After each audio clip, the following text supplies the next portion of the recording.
राहुल गांधी का आज किसान महापंचायत है, उसमें हमारे सतना के कुछ लोग आए हैं। आज हम उनसे बात करते हैं कि कैसे आना हुआ और क्या क्या इनकी समस्याएं हैं और किसान आंदोलन कहां तक जाएगा। द्विवेदी जी नमस्कार। नमस्कार। कहां से आए हैं आप? सतना से। कैसे आना हुआ? अब ये हमारा जो ट्रेड के खिलाफ जो हम पूरा गिरवी रख रहे हैं इस देश को अमेरिका में, उसके खिलाफ आज राहुल जी ने जो अपना आह्वान किया है मध्य प्रदेश से इस बात के लिए, उसके लिए हम लोग कम से कम 1000 के करीब कांग्रेस के कार्यकर्ता आज यहाँ पर आए हैं। सतना से 1000 के आसपास रीवा से, और इस तरह से वहाँ से जो गाड़ियाँ आई हैं, किसी पे बैठने की जगह नहीं थी। हम लोगों का सबका प्रयास ही रहा है कि हमारे अध्यक्ष जी अभी उनके भी नेतृत्व में सब पूरी टीम आई है सब, और हम लोगों का इस बात का प्रयास है कि देश को गिरवी रखने से रोकने के लिए जो राहुल जी अपना आवाज़ उठा रहे हैं, उस आवाज़ को हम लोग ताकत दें, और जिससे ये देश गुलाम होने से बच सके, क्योंकि वर्तमान सरकार इस देश को गुलाम करने में पूर्णतः आमादा है और उस बात का प्रयास कर रही है कि किस तरह से ये देश गुलाम हो, वो रास्ते खोल रही है। सर ये बताएं, जो नरेंद्र सरेंडर का नारा है वो कैसा है?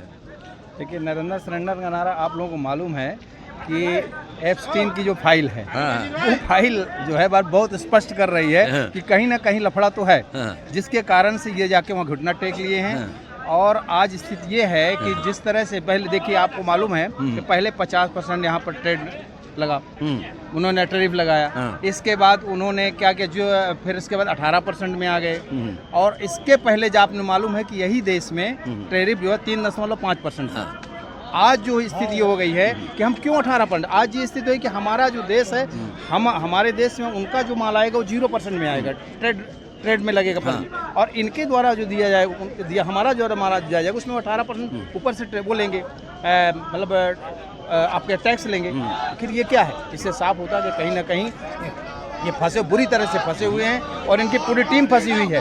जिस तरह से आपके आज ये मालूम है कि आप बताइए, हमारे देश के जो किसान हैं, वहाँ के किसानों के पास एक किसान का 500 हजार एकड़ जमीन है। हमारे यहाँ 5 एकड़ वाला किसान है, उनसे कैसे बराबरी कर सकेगा? और निश्चित ही साफ जाहिर हो रहा है कि कांग्रेस को कहीं ना कहीं से फिर से गुलाम करने जा रहे हैं, फिर से हम अंग्रेज जैसे गुलाम होने वाले हैं इनके राज्य में। तो इस बार मतलब नरेंद्र जी ट्रंप के सामने सरेंडर है? बिल्कुल है, बिल्कुल सर, ट्रंप के सामने सरेंडर है। इसीलिए आप लोगों ने नारा कौन सा बनाया? नरेंद्र सरेंडर। धन्यवाद। आइए सेवा दल की, इनसे भी बात करते हैं कि इनका आना। अच्छा, आज कैसे आना? आपका नाम क्या है? डॉक्टर चैन सिंह चौधरी। जी आप उज्जैन कांग्रेस सेवा दल ग्रामीण। अच्छा, आज यहाँ कैसे आना हुआ? आज हमारे नेता राहुल गांधी जी यहाँ भोपाल आ रहे हैं किसानों की लड़ाई लड़ने के लिए। जो भी वर्तमान में कुछ दिन पहले अपने देश के भ्रष्ट निकम्मे प्रधानमंत्री द्वारा अमेरिका के साथ जो ट्रेड डील जो किया है, समझौता किया है, जिसमें किसानों का अहित है, अपने देश के किसानों का सौदा किया है। क्योंकि अगर विदेशों से अगर ये निर्यात करेंगे तो अपने देश के जो किसान जो उपज पैदा करेंगे वो कहाँ जाएगी? वो उपज तो खत्म ही है ना, वो तो उसका तो मूल्य नहीं मिलेगा। अच्छा, नरेंद्र सरेंडर पे क्या कहेंगे? तो नरेंद्र मोदी तो सरेंडर ही है ना, वो तो सरेंडर है। वो तो पहले अभी किसके सामने सरेंडर है? ट्रंप के सामने, अमेरिका के सामने घुटने टेक दिए इन्होंने। 56 इनके सीने की बात करते हैं, लेकिन ये खुद ही सरेंडर हो गए वहाँ पे। तो देश को क्या चलाएंगे ये?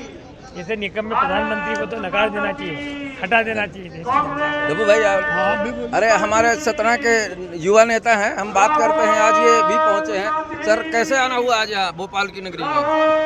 पूरे देश में और प्रदेश में किसानों को भाजपा सरकार मूल रूप से जो नष्ट करने पर तुली हुई है, और पूरे देश को लाइन में लगा के और पूरे देश को विश्व स्तर पर विश्व गुरु कहलाने वाले प्रधानमंत्री जो विश्व स्तर पर भारतवर्ष की बेइज्जती करवाने पर तुले हुए हैं, चाहे वो एप्स्टीन फाइल को लेकर हो, चाहे किसानों के हित के लेकर हो, वो निश्चित रूप से नरेंद्र सरेंडर की जो कहावत है, नरेंद्र हर जगह सरेंडर है, और मेरा तो मानना है कि वो सरेंडर भी नहीं, चिलेंडर है। अच्छा, तो लोग कहते थे कि विश्व गुरु हैं। विश्व गुरु जैसे हैं वो तो दिखाई दे रहा है पूरे भारत भर, क्या पूरा विश्व देख रहा है कि वो किस तरह के विश्व गुरु हैं। वो विश्व चेला बना दिए अपने आप को, कि पूरे विश्व के चेला अपने आप को साबित करने पर तुले हुए हैं। राहुल गांधी आ रहे हैं, चौधरी जी से मिले हैं, ये पूर्व मंत्री हैं और पूर्व विधायक भी रह चुके हैं। इनसे भी आज बात करते हैं कि राहुल गांधी के कार्यक्रम में आए हैं, क्या विजन है और क्या तैयारियां हैं। नमस्कार भाई साहब। अच्छा, जो आप आंदोलन में आए हैं राहुल गांधी के, आप लोगों का क्या विजन है और क्या मांग है सरकार से? हमारा पूरा स्पष्ट विजन है। कांग्रेस पार्टी सदैव किसानों की, मजदूरों की, गरीबों की, मजलूमों की पार्टी रही है और आज जब इस देश के अंदर मौजूदा नरेंद्र मोदी की भारतीय जनता पार्टी की सरकार किसान विरोधी कोई निर्णय लेके आई है, किसान विरोधी फैसले करना चाहती है, तो कांग्रेस चुप नहीं बैठ सकती। हमारे नेता आदरणीय राहुल गांधी जी, मल्लिकार्जुन खड़गे जी ने किसान विरोधी इस नीति और मजदूर विरोधी इस नीति के विरोध में आज यह कार्यक्रम किया है। और हम क्योंकि यह मध्य प्रदेश में इसको करने का आशा ये है कि इस मध्य प्रदेश से ही पूर्व मुख्यमंत्री और वर्तमान के कृषि मंत्री शिवराज सिंह चौहान कृषि मंत्री हैं, जिनकी अगुवाई में कि यह बिल पास किया गया है, इसलिए मध्य प्रदेश को चुना गया है और पूरी कांग्रेस पार्टी ने इस आंदोलन की शुरुआत मध्य प्रदेश से की। अच्छा, ये लड़ाई आपकी विजन का कोई तय है कि कहाँ तक जाएगी? ये लड़ाई जब तक कि यह कानून वापस नहीं हो जाता, यह लड़ाई जारी रहेगी। कांग्रेस राहुल गांधी ने स्पष्ट कहा है कि ये डरपोक सरकार है, डरपोक मंत्री है। जब इसने पिछले बार भी किसानों के 3 काले कानून लाए थे, उन तीनों कानूनों के खिलाफ देश के किसान, अन्नदाता और कांग्रेस इकट्ठे होकर लड़ी थी, वह कानून वापस हुए थे। यह भी वापस भारतीय जनता पार्टी घुटने टेक के करेगी। धन्यवाद।